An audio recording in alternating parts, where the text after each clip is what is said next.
Om Swastiastu. Halo adik-adik, perkenalkan saya Ibu Ayu Mora dan kita berjumpa kali ini dalam materi konsep Triguna dalam filosofi Hindu. Triguna dalam pembelajaran kali ini merupakan salah satu materi dalam mata pelajaran pendidikan agama Hindu dan Budi Pekerti di jenjang kelas atau di kelas 12 SMK atau SMA. Jadi materi yang akan Ibu bawakan pada hari ini itu adalah tentang konsep Triguna dalam filosofi Hindu. Seperti yang kita ketahui, Triguna terbagi secara filosofis, Triguna terbagi menjadi dua kata, yaitu Tri yang artinya tiga, kemudian di mana guna merupakan sifat-sifat dasar. Jadi sesungguhnya dapat diartikan bahwa triguna merupakan tiga sifat dasar yang merupakan sebuah konsep penting dalam filsafat Hindu yang menjelaskan bagaimana karakteristik manusia mempengaruhi kehidupan dan tindakan kesehariannya.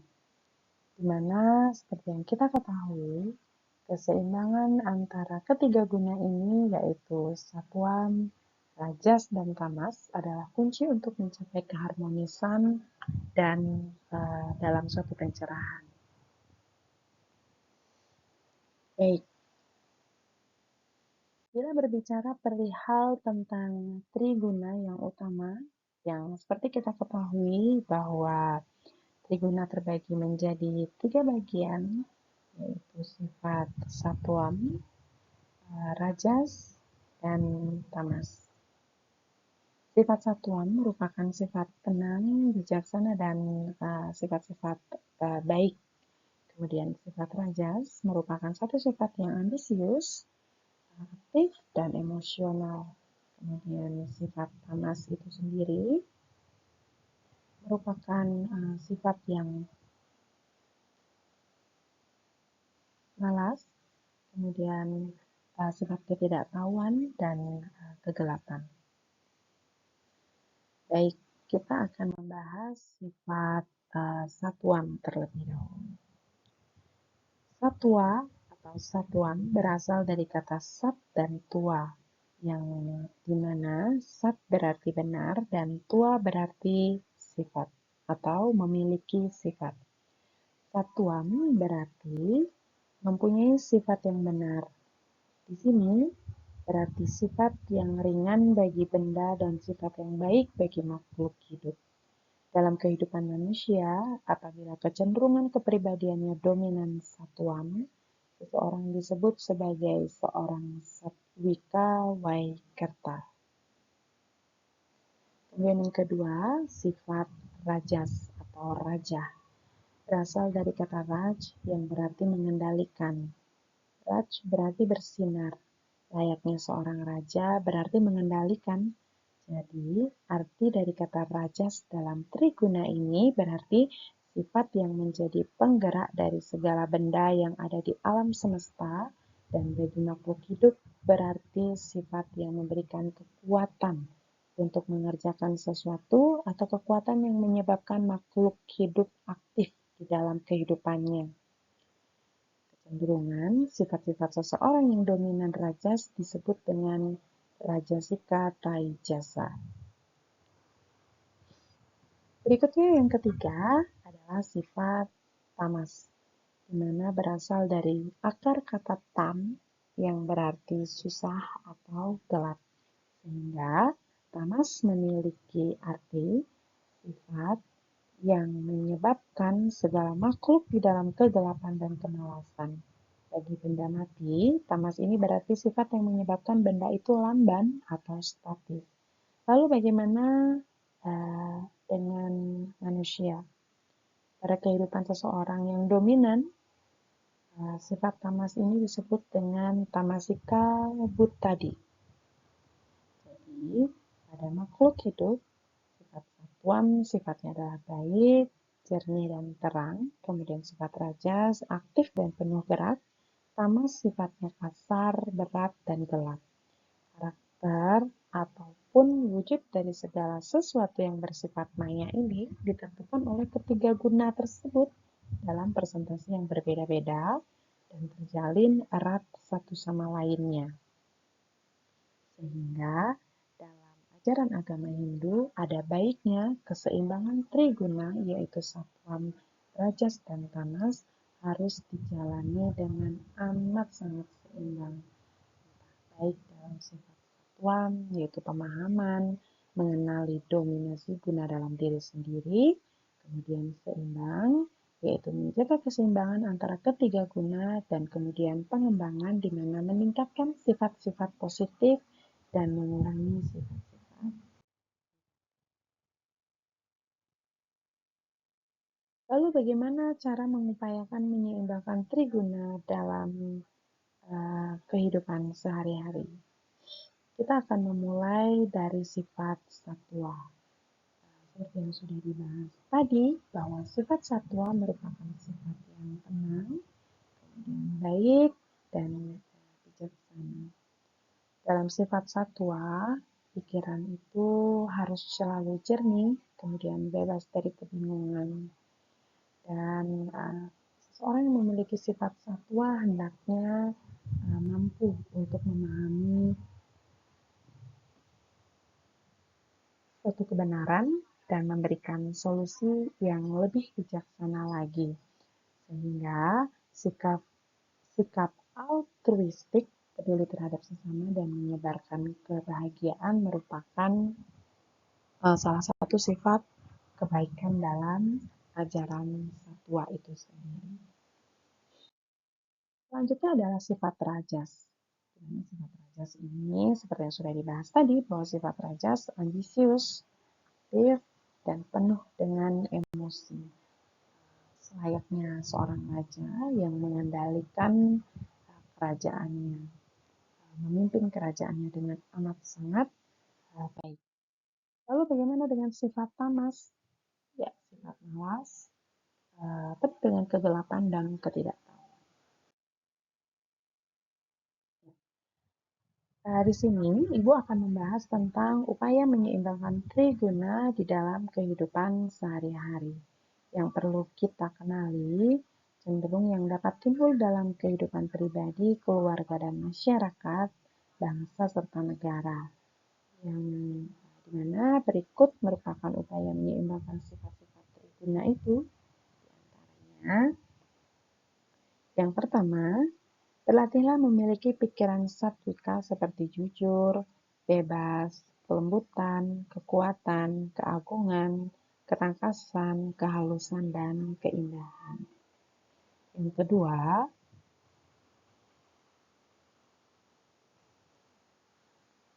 berhati-hatilah terhadap pikiran rajasika seperti kekejaman, keangkuhan, kekerasan, keserakahan, kecerobohan, dan ketidakmantapan. Yang ketiga, hindarilah pikiran tamasika seperti malas, pengecut, lesu, pembunuhan, kesedihan, kebisuan yang pada dasarnya akan merugikan kita sebagai manusia. Dalam ajaran Triguna, hendaknya kita mengembangkan 4 jenis budi, yaitu Dharma Budi, Jnana Budi, Vairagya Budi, dan yang terakhir ada Aisarya Budi. Di mana Dharma Budi yaitu melaksanakan ajaran-ajaran Dharma atau ajaran kebaikan seperti perbuatan mulia, tapa, sila, yajna, dan dana punya. Kemudian Jnana Budi yaitu memperoleh pengetahuan dengan benar. Yang ketiga, Vairagya Budi yaitu ketidakterikatan terhadap kesenangan baik yang dilihat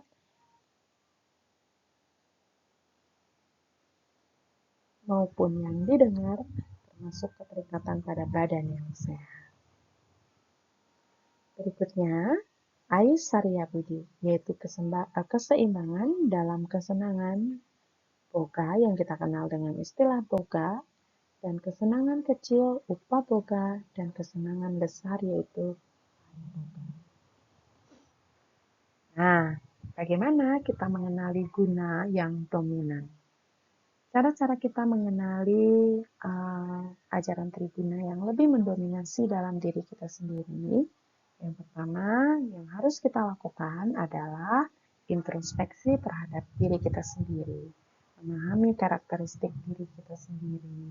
Hal apa, sifat apa, dan tabiat apa yang cenderung lebih mendominasi dalam kehidupan kita. Apakah sifat satuan, rajas, dan tamas. Kemudian, yang kedua, pengenalan terhadap diri kita sendiri. Hendaknya sebagai seorang manusia, kita mampu mengidentifikasi guna yang paling menonjol dalam diri kita. Dan yang ketiga, pengembangan.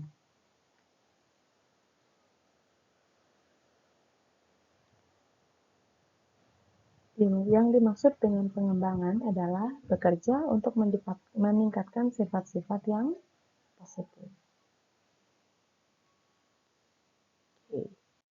Berikutnya, menjaga keseimbangan ajaran-ajaran Triguna.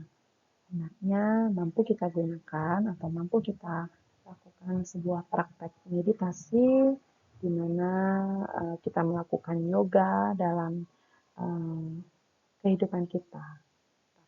Yoga samadhi wajib kita lakukan. Kemudian memupuk sifat positif, selalu berpikir positif terhadap orang lain, tidak pernah berpikir negatif, sekalipun kita punya masalah, hendaknya sudah semestinya kita tetap berpikir yang positif. Yang paling penting adalah mengelola emosi kita sendiri. Tarik nafas, melakukan pranayama, tarik, tahan, kemudian hembuskan. Lakukan berulang-ulang ketika kita mengalami emosi yang berlebihan. Hal inilah ketika kita sudah mampu melakukan pranayama, tidak akan lagi muncul kata-kata kasar, perbuatan kasar, atau pikiran-pikiran yang buruk. Berikutnya, mempertahankan rutinitas sehat. Sebaiknya pola hidup sehat sudah dijaga. Makan makanan yang sehat, mengandung 4 sehat 5 sempurna. Tidak memakan makanan yang hanya mengandung lemak saja, tidak hanya memakan makanan yang hanya mengandung protein saja, tetapi ada baiknya kita memakan makanan yang mengandung 4 sehat 5 sempurna, di mana kandungan protein, lemak nabati, lemak hewani, kemudian ada susu, ada buah-buahan, karbohidrat, tercampur menjadi satu. Nah, mampu menjaga keseimbangan hidup. Dan ada lagi selain mempelajari ajaran spiritual, olahraga yang teratur merupakan salah satu cara bagaimana kita mampu menjaga keseimbangan ajaran Triguna dalam kehidupan sehari-hari. Ya, selain mengembangkan karakter mulia sebagaimana dijabarkan tadi, kita juga perlu memahami apabila Sattvam, Rajas, dan Tamas saling mendominasi. Pikiran Satwika yang sangat kuat merupakan pikiran yang tidak tercemar, pikiran yang suci, pikiran yang jernih dan baik. Kemudian berikutnya, hendaknya pikiran Satwika dan Rajasa sama kuatnya sehingga ajaran Dharma dapat terlaksana. Dalam hal ini dikatakan bahwa pikiran Satwika bersatu dengan pikiran Rajasa. Nah, adik-adik, demikianlah tadi sedikit ajaran tentang Triguna dalam filosofi agama Hindu. Sudah semestinya adik-adik mampu menjalani ajaran-ajaran Triguna dalam kehidupan sehari-hari. Untuk apa? Agar adik-adik bisa menyeimbangkan segala sifat satwa, rajas, dan tamas, dan tidak ada sifat-sifat yang lebih mendominasi pada dalam diri adik sendiri. Baik, demikianlah tadi.